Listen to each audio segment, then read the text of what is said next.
नमस्कार दर्शक बंधु चरमणी चैनल आपण स्वागत जनावि आज आपण मानक कह देखिपे ये हूँ कला तुलसी घरे घरे देखा मिलता है। तो यही कला तुलसी गोटे मेडिसिन अच्छी आपण मानक कहि से कथा जाना आगर निहाती चैनल लाइक करी बेल आइकन को ऑल कर चेरमूली भिडियो और गछ चिन्हवा मेडिसिन विषय जानापी।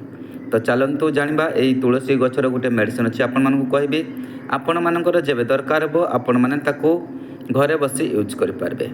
जो व्यक्ति मानकर शीघ्र पतन होची बा टाइमिंग हो नहीं तो आपण मैंने ये तुलसी गच साहाय्य किपरि टाइमिंग करेंगे एवं शीघ्र पतन रोग को ठीक करें। तो आपण मैंने से रोग विषय जानापी मेडिसिन को निहाती लाइक करने।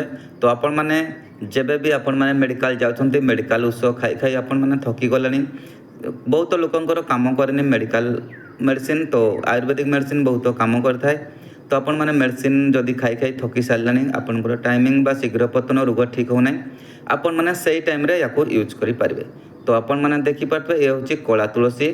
ए कला तुलसी गछ जब भी सुखी आसला टाइम आपण मैंने तार मुंजी को संग्रह करूँ अधा केजी बा केजी पर्यंत।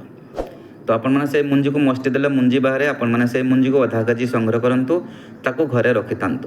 जब भी आपण मान शीघ्र पतन रोग आपण मैंने पीड़ित होती से टाइम आपण मैंने कौन करेंगे ना अधा चामच मुंजी आपण मैंने राति ग्लासे पानी रे ताकू बतरे नियंतु सकाळू सकाळू आपण मैंने ताकू पालिश करी बाटी नियंतु ता सहित मिश्री खंडे मिसई बाटी नियंतु बाटी आपण मैंने ताकू सकाळू सकाळू खुला पेटरे पान करंतु। से भलिया संध्या टाइम रे भी आपण मैंने बतरे थिबे तुलसी मुंजी अधा चामच से भलिया भी बेल बुड़ टाइम रे आपण मैंने ताकू भी पालिश करी बाटी आपण मैंने खुला पेटरे पान करंतु। 1 घंटा पर्यंत किछि आपण मैंने खाइबे नहीं। देखिबे ए भलिया आपण मैंने 3-4 दिन पी दियंतु देखिबे आपणकर शीघ्र पतन रोग ठीक हो एवं टाइमिंग मध्य धीरे धीरे हेबाकू लागिबो।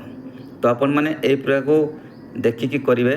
तो आपण मैंने से मुंजी को आनी जो भलिया आपन कहले से भलिया आपण मैंने करंतु देखिबे आपण मानक शीघ्र पतन रोग ठीक हो। कोनोसी मेडिकल किबा कोनोसी मेडिसिन बेसी खाइबाकू पड़िबो नहीं।